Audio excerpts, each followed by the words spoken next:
Today I am going to be talking about Tong Len. And to begin with, I'm going to read a little bit from an article on the National Public Radio website that struck a note with me.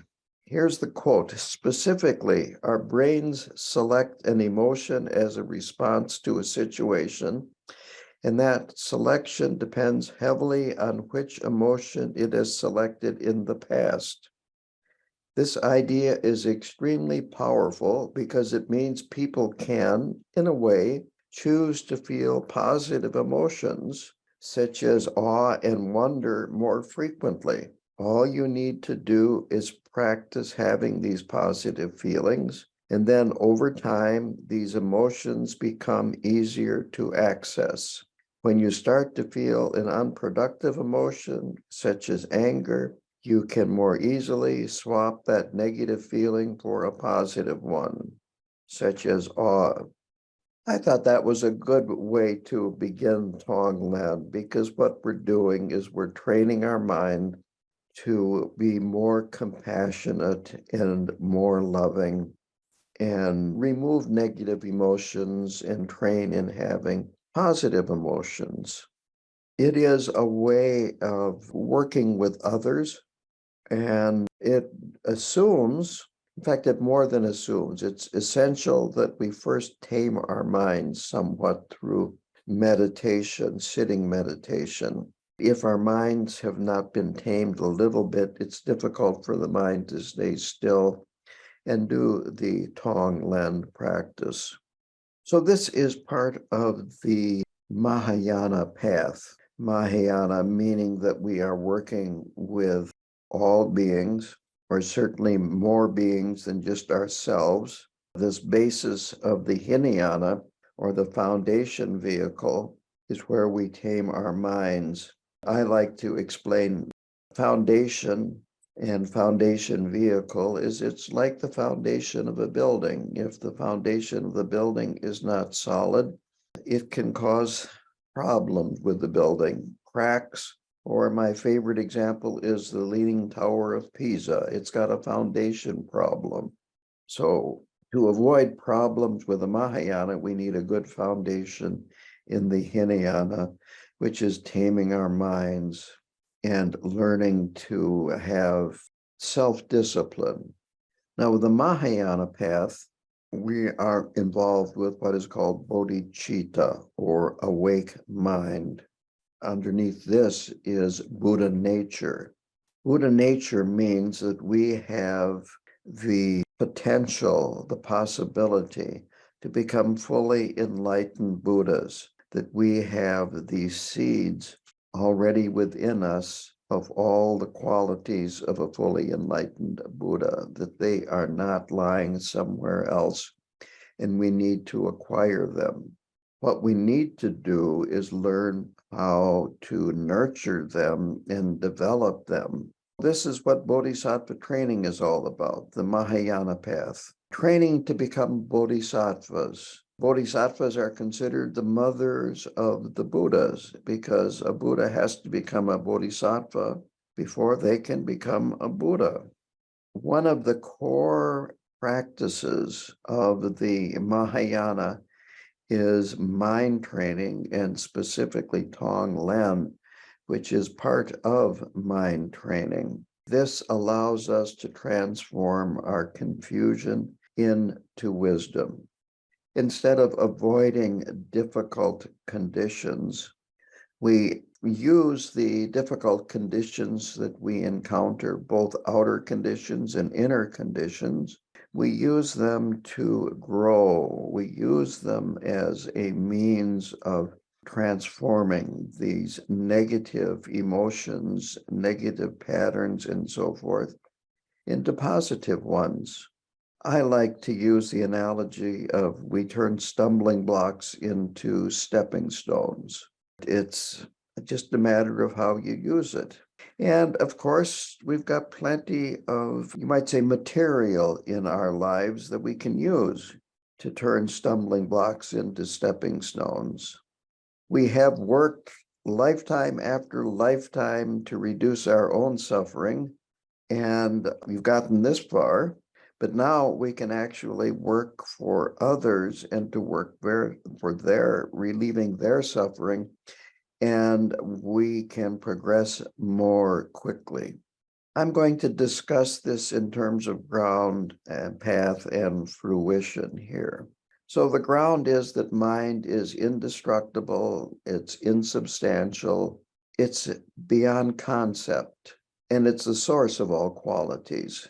Buddha nature is limitless potential for compassion, limitless potential for loving kindness and wisdom, and limitless joy. Buddha nature is like a diamond. It's unchanging, it's indestructible, and in our case, it's covered with superficial stains, but it's only superficial.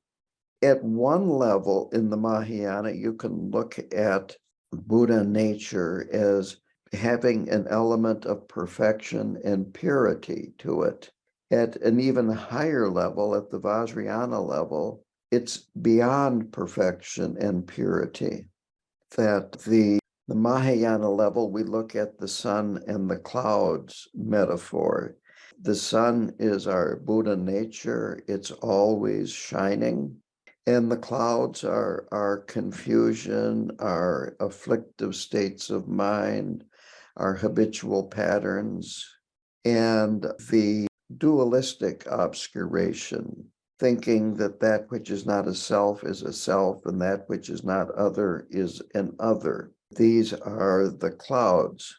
And when the clouds are parted, then the sun shines. The clouds don't harm the sun, they don't come close to the sun, but they block the sun. And so we need to remove our dualistic knowledge, obscuration, our afflictive states of mind, obscurations, and our habitual patterns. These veils are temporary, and they only veil our potential. And this is all in terms of relative reality, because in terms of ultimate reality, we are all fully enlightened Buddhas. One of the ways that we work with the situation then is Tong Len, and that introduces the path. So the path has relative bodhicitta, this desire to free all sentient beings from suffering, both temporarily and ultimately. They're not contradictory, but we do want to remember what we do with Tong Len is really removing temporary suffering. And we also would like to guide beings to Buddhahood, which is the ultimate relief of suffering. The first type of relative bodhicitta is aspiration bodhicitta. This is having pure motivation in all your activities, both sitting meditation, listening to teachings, post meditation, when you're going about your daily life, even before you go to sleep, have the motivation that you will be able to benefit beings in some way or another. It's good to do contemplations and introspection to see how you want happiness and how you avoid suffering or try to avoid it, and how hard you work to achieve this freedom from suffering. And also how frequently you fail, and there it is. You've got more of it that you're experiencing. So if we look at our lives, it's full of difficulties, problems, pain, suffering, and so forth. And then realize everybody has these experiences. And think about their suffering, their confusion, their pain, their negative actions, and their future suffering. One thing that I have noticed when I go to the medical clinic is there are a lot of people there that look like they're in a lot worse shape than I am in for various reasons. And that's really a good experience when you are in a situation when you realize that maybe you've got a medical problem but there are a lot of other people that are having much worse medical problems than you are, and they do not have the benefit of Dharma and mind training, and that it's really causing them a lot of problems. I can tell you this from what I have observed and even what I have heard in conversations with medical people, that it's an extremely stressful job and the patients frequently get upset. A couple of years ago, I was overnight in a hospital getting a new pacemaker put in. I couldn't sleep and I paced the hallways for a while, and I came across this one room, and outside the room were three medical staff, and they were talking. I overheard just briefly, they were talking about going into the room, and they were all afraid of what the patient would do when they entered the room. They were going to enter in a group rather than have one person go in. Another time, I went to the ER, and admitting nurse told me, because I mentioned this sign on the wall that talked about how it's against the law to attack medical staff. And she said that she actually was physically attacked and the man did jail time. So there is a lot of suffering out there, and compared to you, they're really in pain. So when we think about this, we realize that we're actually in a very good place, and that we can train our minds to have more compassion for other people and to have more love for other people. So the next part of bodhicitta, that was aspiration bodhicitta, the aspiration to reduce the suffering of other beings and increase their happiness. The next is engagement bodhicitta, and this is to actually do something so that we can have more ability to help other people. And practices such as sitting meditation, Tong Len, taking various practices into our mundane life. The 7 points of mind training have lots of different slogans that help us bring our mind training into our daily lives. We've always been careful to look out for our own interests. Now we can look out for the interests of others. And the importance is having pure motivation. The difference between aspiration bodhicitta and engagement bodhicitta is described very clearly by Shantideva. And he said, the difference is aspiration bodhicitta is looking at a map, and engagement bodhicitta is actually traveling the path that the map has laid out. So the different kinds of motivation that make this quite clear is having self-interest over the benefit of other people. The next step would be having equal interest in your own self and the interest of other people.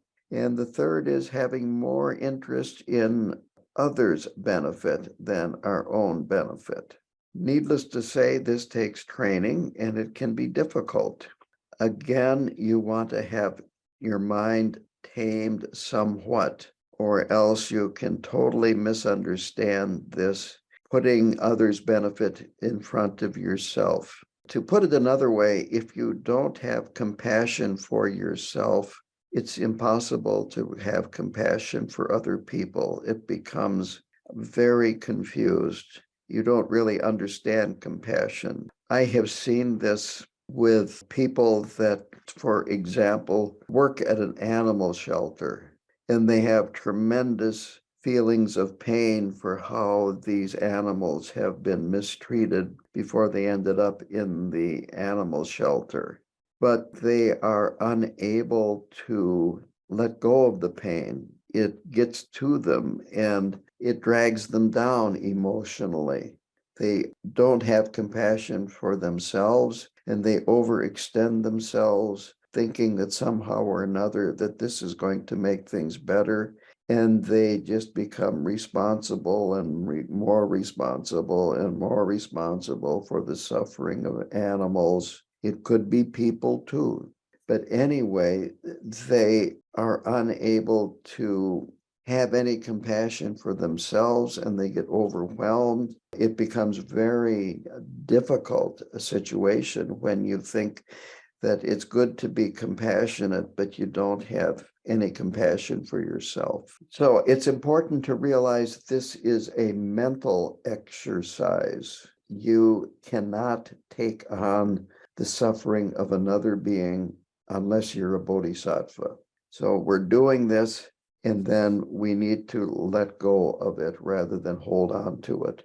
The practice, very simply, is that you visualize a being in front of you and imagine with a visualization that you are removing a particular type of suffering from them in the form of thick, black, hot smoke. You inhale it, it goes into your lungs and disappears. When you exhale, you are giving them something that you have that would be an antidote for the suffering that you removed, or it could be your happiness. If the person is sick, you could give them your health. If the person is suffering from poverty, you could give them mentally your wealth, and so forth.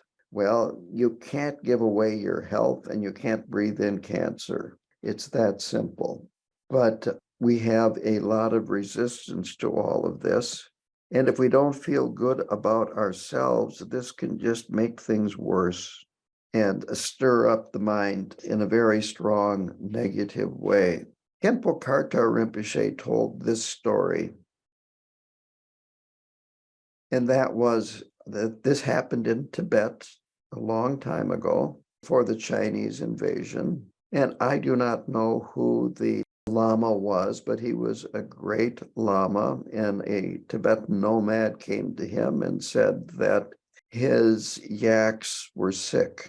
They had some kind of a digestive disorder. I live out here in dairy country, and immediately I thought of what the dairy farmers call scours. I don't know, the translator didn't know what the disease was, but scours can be deadly. The digestive system of a cow upset to the point where, imagine a case of severe diarrhea. Basically, that's what it is. So the nomad asked the Lama to come out and do prayers for his herd. And the Lama did come. And the nomad was baffled because the Lama just sat by the campfire, and as the fire died down, would throw another piece of wood in it. That's all he did. And then after a while, he went back to his monastery. The next day, the nomad came and was full of praise for the Lama. He said, "My herd is cured, thank you." Gave him an offering and so on and so forth.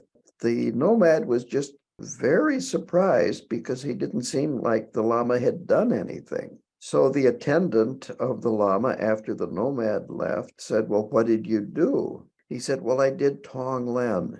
When I woke up this morning, I had the runs, but it was quick." The point being that the Lama was able to take on the illness of those yak, but he was a bodhisattva.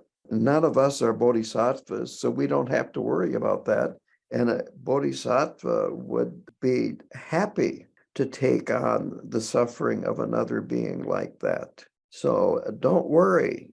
We're training our minds to have more positive emotions and positive reactions to situations. So we've got plenty to work with. We have our own ego and our own confusion, but it's workable. We have stress, it's workable. We are developing our love and compassion for others, and at the same time, we're developing it for ourselves because of interdependence. When we give to other people, whether it be mentally or actually an object or something, it comes back to us. And the Tong Len requires patience. So there's lots of good qualities that we can develop through doing Tong Len. It's difficult to understand this, but from the ultimate point of view, there is no self and there's no suffering to cling to.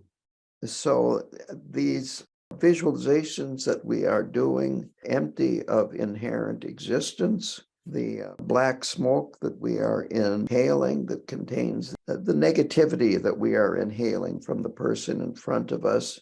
We're not collecting them like a vacuum cleaner bag would collect dust and dirt and so forth. It does not linger.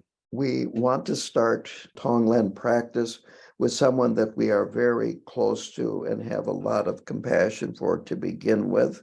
Traditionally, it would be your mother, but a lot of times we have had difficulty with our mother and we may need to replace with somebody else. It could be, in my case, I used my grandmother. It could even be a dog.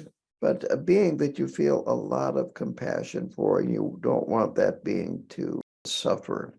And this makes it direct and not theoretical, that you actually visualize a person or a being that you are close to and work on that and work with specific types of suffering and specific things that you are giving.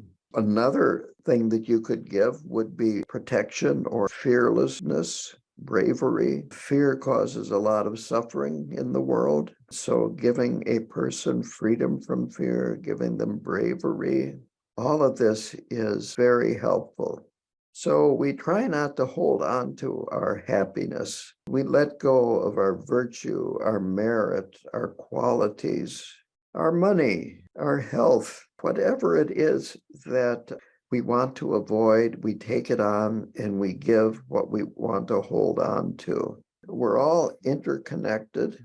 And the question then is, does this actually make a difference in the other person's life? Does this actually make a difference? Well, you are training your mind to think differently, to respond differently. And if you start responding more compassionately and more lovingly, that will definitely make a difference. Personally, I think it can also make a difference with a person, even if they don't have a clue that you are doing this for them. The power of mind is underappreciated, and we are all interconnected. If you can do this with the idea that you really want this to make a difference, you have this possibility of it making a difference. If you do it with the idea of, well, maybe so, maybe not, then it probably won't do any different to the person that you are doing Tong Len with. And it might not even make much difference with you because you'll look at it as, maybe not, maybe so. So this is where confidence and devotion and faith come in, where you feel that this actually is making a difference. So this can help us let go of fears, ego trips, neurosis or neurotic responses to the world and the problems that we face. And it's actually a very compassionate thing that we can do for ourselves and for others. That love and compassion are contagious. And if you become a little kinder, a little more compassionate, others will pick up on this. There is no question about it that others will pick up on it. At the end of a Tong Len session, then it's good to have a feeling of spaciousness, to kind of let go of what you have been doing. And if possible, let go of thinking about yourself as being a practitioner of Tong Len. Ideally, you are able to rest without what's called the three wheels, which is looking at yourself as a meditator or a Tong Len practitioner without an act of focusing on another being and without a exchange between self and other. This is a very high level. You could call it open awareness, where you're not meditating on a particular object. You're just resting in awareness. Going back to shamatha meditation and focusing on the breath is fine. It depends again on the level that you are at. Ultimately, of course, the true nature of beings, us included, is free of suffering. That ultimate bodhicitta is important. It is this dreamlike quality of our experience that we are experiencing things as if it's very real, and in fact, it's more like a reflection in a mirror or like a dream. And when you wake up from the dream, you realize, well, it seemed very real at the time. It really was just more like an illusion.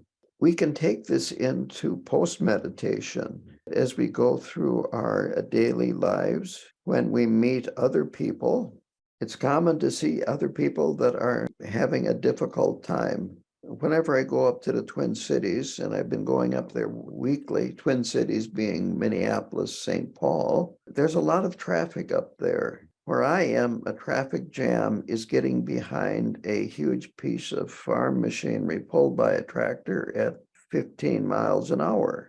But in the Twin Cities, it's a traffic jam, and there you are. And there are all these cars and all these drivers, and a lot of them, they're not so happy. And it's easy to think that I am caught in a traffic jam, whereas in actuality, I'm part of the traffic jam, and the guy next to me is part of a traffic jam, and the guy trying to get around me is part of the traffic jam. This is a great place to do Tong Len. Now, I will have to say, I recommend doing this when you're stopped in a traffic jam, not when you're driving. I want you to pay attention to the driving. Anyway, there are lots of situations that we are in, and you could do Tong Len for drivers in traffic jams when you're not driving. Another situation that I have found just jumps out is when you're at a store in the checkout line, and it's amazing how at the height of a child at the checkout line, they have all these candies and so forth there. And sometimes the child and the mother or the father have a disagreement about that. And you can see that they're both suffering, and you could do Tong Len for both of them in a situation like that. A couple of weeks ago, I was at a Subway, and there was a man in there, a customer, that was yelling because he was so unhappy about his Subway. Another chance to do Tong Len. I could go into work situations, but I don't probably have to, because many of you have had jobs that work can bring up the best in people, and it can bring out the worst in people. And then, of course, there's always marriage and relationships. So we don't have to worry about finding situations like this to use Tong Len. They find us. And again, this is how we progress on the path, by using, you might say, falls into our lap. By using these direct situations, this makes it very powerful. If it's theoretical, it's not nearly as powerful. If we're thinking, may I inhale all of the poverty of all sentient beings, and my wealth go out to all sentient beings, that's not nearly as powerful as visualizing a beggar on the street, a homeless person, and doing this with that very person. I'm going to end this and open it up to questions at this point. The question is, how specific should the visualization be? The person said she could not focus on the face, so she focused on the name. Different people have different abilities to visualize. And so it's up to you. Do the best that you can. And if the name was all that you could do, then do that. My personal experience from talking to people about visualization is the people that tend to have the best visualization are the people that are in things like visual arts, graphic designers, and so forth, that they're much more able to visualize things and be creative. But we can train our minds to be better at visualizing, and you just start where you are and keep working at it, and having a, shall we say, positive relation to the visualization, rather than thinking, oh, it's another thing I can't do. That won't get you anywhere.